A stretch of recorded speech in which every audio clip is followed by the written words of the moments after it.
Alain, propos sur la religion. La fête Dieu. On s'instruit en voyageant, dit le Huron. Et assurément, cette diversité des peuples, des coutumes et des dieux est utile à considérer. Mais, d'un autre côté, l'on n'apprend jamais ce que l'on sait déjà.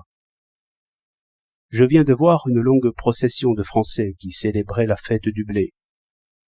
C'est dans le temps que l'on voit jaunir les moissons, quand le soleil est au plus haut de sa course. Alors se déroule cette fête, qui est remarquable par les chants et par une sérieuse allégresse. Je me suis cru dans mon pays. Les jeunes filles vêtues de blanc, et les jeunes garçons portant l'habit militaire, mais sans aucune arme, font un long cortège. Tout le peuple a revêtu ses vêtements de fête, et les femmes ont des chapeaux fleuris, en hommage au soleil. Sur le chemin du Dieu, les maisons sont parées d'étoffes blanches, de verdure et de fleurs. Le sol est jonché de fleurs et de longues flammes d'iris, disposées de façon à représenter le soleil, père du blé.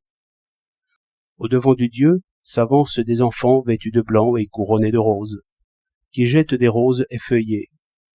L'image du Dieu est portée par un vieillard tout vêtu d'or et protégé par un grand voile tout doré, que portent les plus riches des habitants, qui font ainsi hommage au soleil et au blé, source de toute richesse. Il n'est pas permis de contempler l'image du Dieu, et tous se prosternent sur son passage. Toutefois, usant du privilège des voyageurs, et ainsi que font les étrangers chez nous, je me suis permis de regarder de côté, tout en donnant les marques du plus profond respect. L'image a la forme d'un soleil d'or, mais le centre en est d'un blanc immaculé. Un prêtre m'a dit que ce que l'on voit ainsi dans une sorte de boîte de cristal qui est au centre du soleil, c'est un morceau du pain le plus pur, et sans levain, et c'est ce pain qui représente le Dieu. J'ai compris d'après cela que cette fête est la fête du blé, et aussi la fête du soleil, père du blé. Toutefois, le prêtre, qui a bien voulu m'instruire, parle volontiers par figure, comme font tous les prêtres, et pense que ce pain sans levain représente une nourriture d'esprit, qui donnerait force d'âme et sagesse. De même, ce soleil d'or représenterait l'intelligence infinie, source de toutes nos idées. Il m'a paru posséder là-dessus une doctrine secrète, et plaindre ceux qui l'ignorent. J'ai donc faim de le comprendre. Mais il me semble que je le comprends beaucoup mieux qu'il ne se comprend lui-même.